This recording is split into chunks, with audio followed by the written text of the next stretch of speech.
디모데전서 2장은 이 세상에서 우리 성도가 모든 사람들 위해 해야 할 일에 대하여 바울이 첫 번째로 부탁한 강력한 요구입니다. 모든 사람은 누구입니까? 1절과 2절의 말씀 보니까 일반인인 모든 사람과 왕을 비롯한 모든 위정자들을 말하고 있습니다. 그러면 이들을 위해서 우리는 무엇을 해줘야 합니까? 1절의 말씀 보니까 간구와 기도와 도구와 그리고 감사를 하라 라고 말씀하고 계십니다. 사실 우리의 기도의 대상들이 누구입니까? 우리와 관련된 사람들입니다. 일반적으로 기도해주는 일은 우리가 얼마든지 합니다. 하지만 이 간구한다는 것은 그렇게 쉽지 않습니다. 간구는 정말 간이 저리도록 혼신의 힘을 다하여 드리는 기도입니다. 내 가족이나 친한 사람들이 아니면 하기 어렵습니다. 그런데 성경은 모든 사람들을 위해 이와 같은 기도를 하라고 바울이 요구하고 있습니다. 또한 기도와 아울러 그들에게 감사를 하라고 권고하고 있습니다. 우리가 감사를 언제 하지요? 우리에게 유익이 되었을 때 또 그들에게 감사를 합니다. 하지만 우리의 이익과 상관없이 그들에게 감사하는 마음을 가지라고 하고 있습니다. 이런 행동을 하기 위하여 우리 남자 성도들과 우리 여자 성도들은 어떻게 해야 하는지를 말씀하고 계십니다.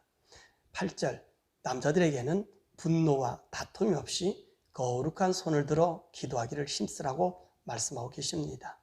남자들은 전투성이 강한 특성을 갖고 있습니다. 자존심이나 불이익을 당하면 폭력이나 복수를 행합니다. 그런데 이것 대신에 거룩한 손을 들라고 말하고 계십니다. 손을 든다는 말은 모든 것을 포기하고 항복한다는 말이지요. 다시 말하면 내 뜻으로 하는 것이 아니라 하나님의 뜻에 맡기고 복수 대신 하나님께 거룩하게 부르짖으라고 말씀하고 계십니다. 우리 당시 상황이 어떻습니까? 자식이 죽고 성도가 모함을 받아 죽어가는 시기입니다. 이때 남자들이 폭력을 동원해도 정당화될 수 있는 때입니다. 그럼에도 폭력 대신 기도와 감사를 하라고 한 것입니다. 우리 여자 성도들은 어떻게 해야 될까요? 9절에서 15절의 말씀입니다. 세상의 여자들과 같이 하지 말고 하나님을 경외하는 자의 마땅히 행할 태도를 하라고 요구하고 계십니다. 세상의 여자들은 따은 머리와 금이나 진주나 값진 옷으로 자신들을 과시합니다. 다시 말하면 세상의 유행을 따라서 살아간다는 말이지요. 그러나 우리 여자 성도들은 오직 선행을 하라고 말씀하고 계십니다. 단정한 옷차림과 소박함과 정절로 단장하며 일체에 순종함으로 남자를 주장하지 않는 자세를 가지라고 합니다. 이것이 여성도들의 믿음의 덕목입니다. 그러므로 모든 초점이 하나님을 경외함에 있는 것이지요. 그렇다면 성도는 왜 이런 생활을 해야 합니까? 4절에서 6절 말씀입니다. 모든 사람이 구원받기를 원하시는 하나님의 손이기 때문에 그렇습니다.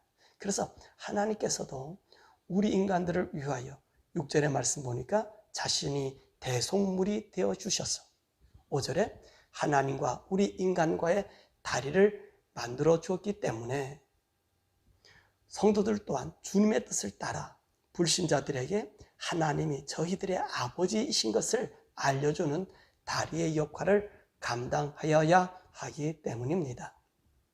말씀을 맺습니다. 오늘 본문에서 우리에게 요구하고 있는 중점이 무엇일까요? 모든 사람을 위해서 기도해 주는 것? 남자 성도들은 거룩한 손을 들고 우리 여자 성도님들은 세상의 유행을 따르지 않는 것? 아닙니다. 바로 2절에 그 말씀이 있습니다. 영적인 거룩함과 평안함을 빼앗기지 않는 것입니다.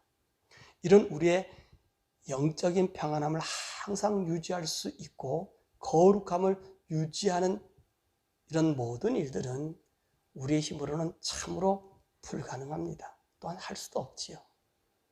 그런데 말입니다. 우리는 또한 할 수 있습니다.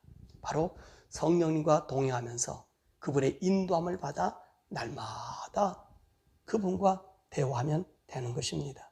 그러므로 우리는 하나님의 자녀로서 영적인 복을 누리고 여러분의 거룩한 기도에서는 만민의 머리 위에 올려놓으시고 나그네와 같은 이 세상에서 우리의 할 일을 성령의 도심으로 완수하시기를 주님의 이름으로 축원합니다.